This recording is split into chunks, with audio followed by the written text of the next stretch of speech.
बिस्मिल्लाहिर्रहमानिर्रहीम, अस्सलाम वालेकुम। मैं हूं हामिद रफ़ीक ख़ान, DPN टेलीविज़न फैसलाबाद के स्टूडियो से। पाकिस्तान में जहां पर सियासी हालात मुश्किल हैं, इसी तरह जनूबी पंजाब के हालात भी बहुत मुश्किल हैं। ख़ास तौर पर जहां पर गवर्नर पंजाब रहते हैं, जहां पर उनका घर है, आबाई शहर है उनका, और वहां पर जो जुल्म की दास्तान रकम की जा रही है बाअसर वडेरा अफराद की जानब से, गरीब लोगों के घरों पर, गरीब लोगों की ज़मीनों पर कब्ज़े हैं। और अगर वो गरीब लोग जो हैं वो अपना घर बनाने के लिए वहाँ पर जाते हैं तो डंडों, सोटों, कुल्हाड़ियों, असले से लेस जो अफराद हैं वो वहाँ पर आ जाते हैं, और जिनके पास रजिस्ट्री मौजूद है उनको धक्के मार कर निकाल देते हैं। पुलिस भी कुछ नहीं उनसे पूछती, उल्टा जो है जिनकी जगह है उन पर मुकदमा देने पर तुली हुई है। इसी जुल्म की दास्तान के साथ हमारे साथ मैडम शाहिदा मौजूद हैं। अच्छा, ये बताइए कि आप थाना बगदाद के इलाका में किस जगह पे रहते हैं जो, और आपकी सिस्टर? हमायतिया है तो कॉलोनी है हमायतिया जी, बगदाद थाना है। ये वाकया मेरे सामने ही पेश आया है और बहुत ही गलत तरीके से गंदी लैंग्वेज उन लोगों ने इस्तेमाल की, बहुत ही ज़्यादा।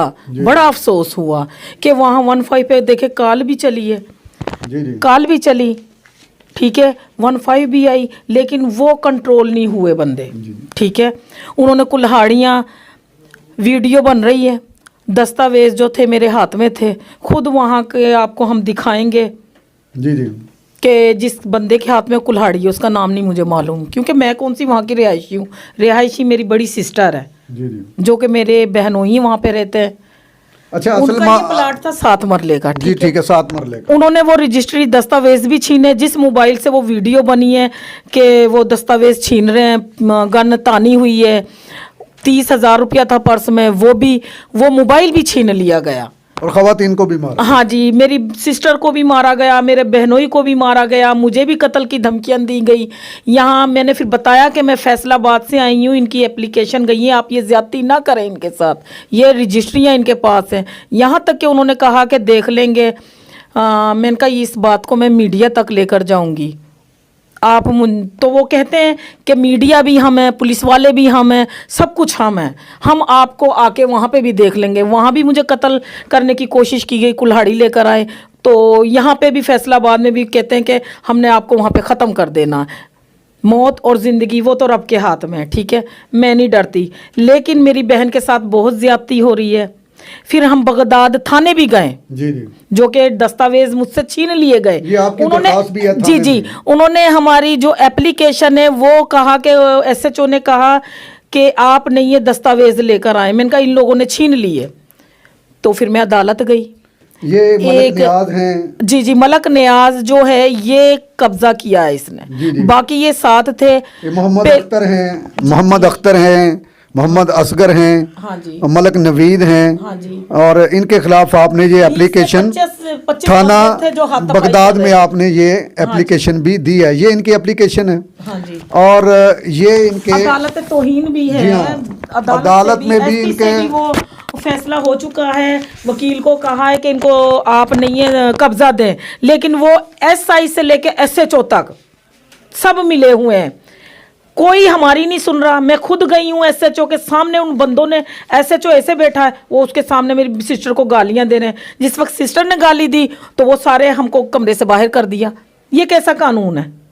अच्छा, आप गवर्नर बड़े नफीस इंसान हैं, बहावलपुर में रहते हैं, जी, तो उनसे हम क्या अपील करते हैं कि प्लीज़ खुदा के लिए आप वीडियो देखें। उनकी एक उसका देवर है, उसकी टांग कटी हुई है, एक उसकी बच्ची है, आप खुद देखेंगे बाकायदा कि उनके हालात ऐसे हैं कि वो रोटी भी नहीं उन्हें मिल रही, जबकि ये सड़क छाप थे, एक 100 रुपए के पीछे मेरे बहनों से मांगने के लिए आते थे, आज ये करोड़पति बने बैठे।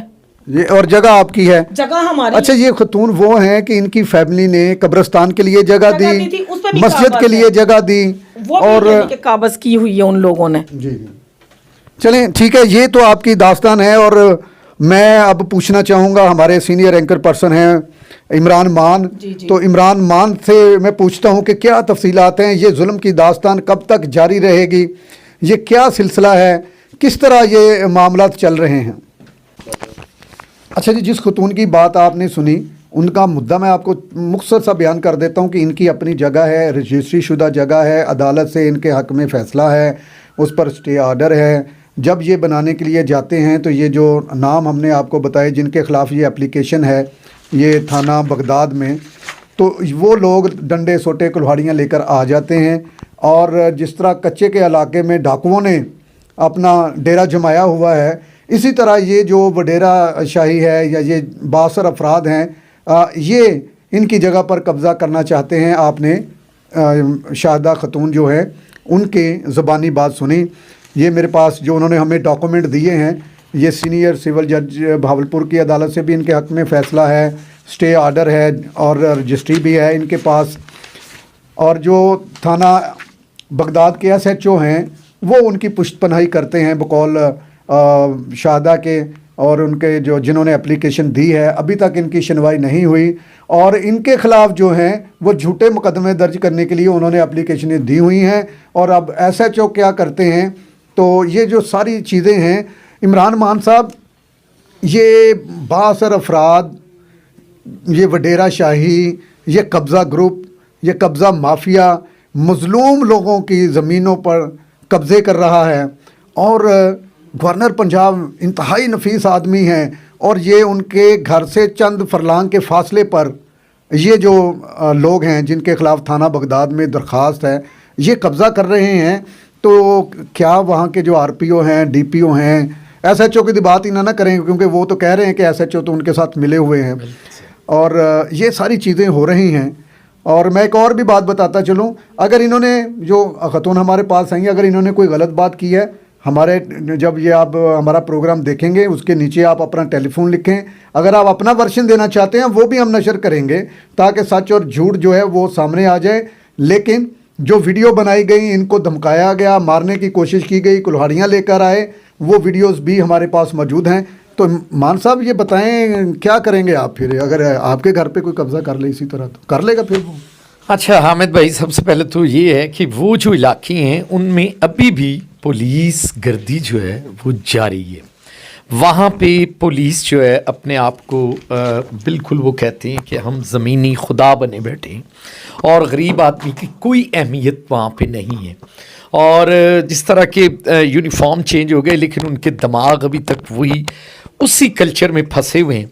और वहाँ पे कब्ज़ा माफिया जो गरीब आदमी होता है उसकी तो वो कहते हैं कि जो भी चीज़ है वो अपने ही हक में कर ली जाए, और उन लोगों को वो डरा धमका के, ऐसा भी होता है बाज़ दफ़ा कि जो लाखों वाली ज़मीन है, करोड़ों वाली, वो सिर्फ हज़ारों में उनसे बटोर ली जाती है, और उनसे जाली डॉक्यूमेंट्स भी तैयार कर लिए जाते हैं। रेवेन्यू डिपार्टमेंट भी मिले हुए हैं, और पुलिस का जो है कब्ज़ा माफिया साथ मिला हुआ है। वो प्यारी रकम अदा कर देते हैं। गरीब बंदे जो देखे ना आपके, वो एक साहब हैं, उनकी टांग भी कट गई है, वो खाने और पीने से भी मजबूर है, और वो किस तरह अपने घर का गुजर बसर कर रहे होंगे। तो वो SHO को तो पैसे नहीं लगा सकते, जिसने पैसे लगाने उसके हक में फैसले उन्हें। और क्योंकि माशाल्लाह आप देख रहे हैं कि पाकिस्तान में और ख़ास तौर पे पंजाब में, क्योंकि जो सिस्टम आया है उसमें अभी तक हिजानी कैफियत है, ना कोई IG है, ना जनूबी पंजाब के कोई सेक्रेटरीट हैं, ना कोई चीज़ काम कर रही है। आप गवर्नर साहब को बार बार बलीगुर रहमान साहब का तज़किरा कर रहे हैं, बड़े नफीस आदमी हैं, लेकिन उन्हें अपने इलाके का तो कोई पता नहीं है कि वहाँ क्या हो रहा है।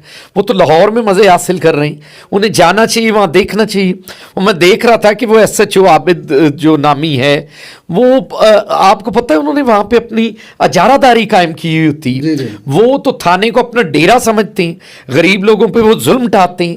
जो गरीब बंदा बात करना चाहे उसे गालम गलोच करके बाहर निकाल देते हैं, और जिन्होंने माल लगाया हुआ होता है उन्हें वो गले लगाते हैं। ये तो सिस्टम चल रहा है, और ये सिस्टम पूरे जो हमारे समझ लें कि जनूबी पंजाब में इसी तरह बहावलपुर और चुलिस्तान के इलाके, और साथ साथ जितने हासिलपुर हो गया साथ में, ये सारे इसी तरह हो रहे हैं। अच्छा, माफी है। कोई दर्द दिल रखने वाला deputy commissioner, ACCT, RPO, DPO, DSP साहब, कोई SP साहब ये लाजमी होंगे वहाँ पर? बिल्कुल हैं सिस्टम अभी भी, क्योंकि जो आपका चल रहा है वो अच्छे लोगों की वजह से चल रहा है, अदरवाइज सारा कुछ ख़त्म हो जाए। जो ये एसडीपीओ तक यानी डीएसपी तक जो है ये सारे ही ख़राब होते हैं, इन्होंने माल पकड़े हुए होते हैं।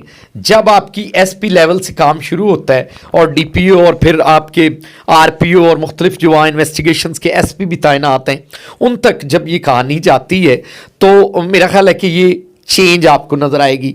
और मैं ये चाहूँगा कि इनका जो मैसेज है और इनकी जो कहानी है ये आगे तक पहुँचनी चाहिए, और जो हमारे अफसरान वहाँ पे तैनात हैं उन्हें देखना चाहिए कि ये एसएचओ और यहाँ के जो एएसआई और सब इंस्पेक्टर वहाँ क्या करते हैं इलाके में, सिवाय बदमाशी के इन्हें कोई काम नहीं है वहाँ पे।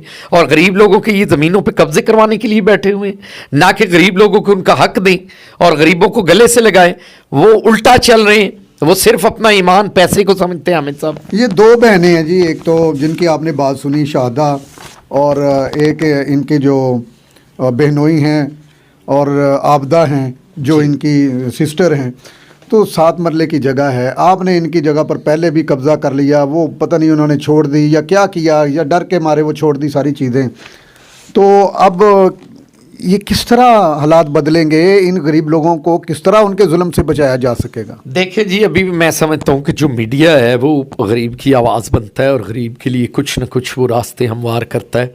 हम लोग चाहेंगे कि इनका साथ दिया जाए और हर फोरम पे इनका ये केस कंटेस्ट किया जाए। हामिद भाई, आने वाला वक्त इससे भी ख़राब आने वाला है, क्योंकि अभी तक पाकिस्तान में कोई समझ नहीं आ रही कि कानून की क्या सिमत है और गरीब आदमी ने मरना है या ज़िंदा रहना है। रोटी से भी वो तंग है, ना कोई चीज़ मिल रही है, ना आपका पेट्रोल है, ना आपका आटा है, ना आपकी खाद है, कोई चीज़ है इस मुल्क में मुझे बता दें। इसी तरह जो है वो सिस्टम भी ख़त्म हो चुका हुआ है। आपकी अफसरशाही इस कदर पंजे गाड़ चुकी हुई है कि आप अफसरों के अलावा कोई कदम नहीं उठा सकते। और मैं चाहूँगा कि ये ज़मीन का जो मामला है इसे रेवेन्यू में भी लाया जाए और वहाँ के असिस्टेंट कमिश्नर और वहाँ के तहसीलदारों से मिल के इसका जो सही निशानदेही और पटवारी करें, ताकि इनका हक इन्हें मिल सके और वो जो क्लेम करते हैं उनके पास अगर कोई डॉक्यूमेंट्स हैं तो वो भी देखे जाएं। बहुत शुक्रिया इमरान मान। और ये बहावलपुर का थाना है बगदाद, और वहाँ की ये एक जुल्म की दास्तान है।